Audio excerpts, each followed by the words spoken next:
lá, gente, o texto de 1 Samuel, capítulo 12 a 26, vai falar de um propósito específico, conduzir o crente ao relacionamento com Deus. Israel era o povo escolhido por Deus para cumprir os seus propósitos que redentores. Aquele povo tem uma história de glórias, de conquista através de muitas lutas. E ao mesmo tempo tem uma história de muitos erros. Então os acontecimentos na história de Israel fizeram com que o povo sentisse de perto o que é pertencer a um Deus santo, zeloso, que exige de seus seguidores santidade de vida. Você vai ver isso lá em Levítico 19, 1 Pedro 1. Então existe uma transição na vida espiritual do crente. Ele passa por duas fases. Primeira fase é a fase da decadência. Lá em Juízes capítulo 2, vamos ler do verso 6 ao 23, você lê aí. É um período em que os juízes governavam, quando eles governavam, a vida espiritual do povo era frágil naquela época. Por quê? Porque quando eles permaneciam fiéis, somente quando o juiz vivia. Após a morte do juiz, aquele povo entrava em crise no seu relacionamento com Deus. A decadência do povo atingia índice alarmante.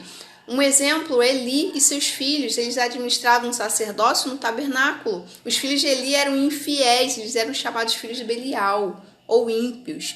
Com a corrupção do sacerdócio, o povo ele começou a desprezar a oferta do Senhor. O pecado dos sacerdotes impediu o acesso a Deus. Então a palavra de Deus era muito rara naqueles dias. O povo passou a usar a arca até para provocar uma espiritualidade superficial. O povo ele perdia as batalhas contra seus inimigos por causa disso, dessa infidelidade, dessa frieza espiritual. A história atual do povo de Deus, os cristãos de hoje, não é diferente não, gente. Não é diferente dos israelitas. Existe corrupção nas administrações das igrejas, alguns ministros dão maus exemplos, crentes não dão bom testemunho, o pecado fecha o acesso a Deus, há esfriamento espiritual. A palavra de Deus está se tornando rara em reuniões cristãs, nos cultos. A espiritualidade, existe aí uma espiritualidade superficial. O povo ele perdia as batalhas contra seus inimigos por causa disso. A história atual do povo de hoje de Deus, os cristãos de hoje, não é diferente, gente. Não é diferente.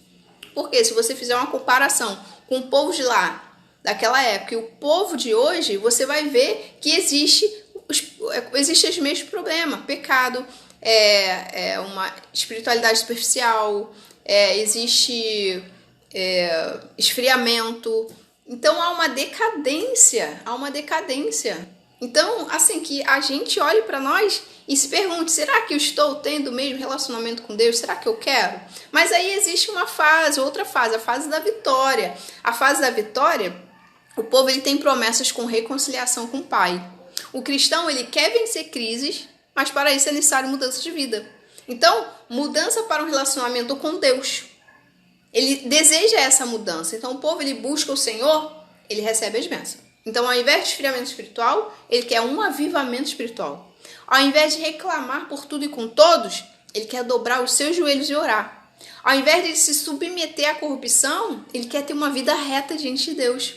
Ao invés de a igreja para agradar a liderança, ele quer participar de uma igreja onde há unidade, onde há comunhão, onde há ensino, onde há compaixão pelas almas perdidas.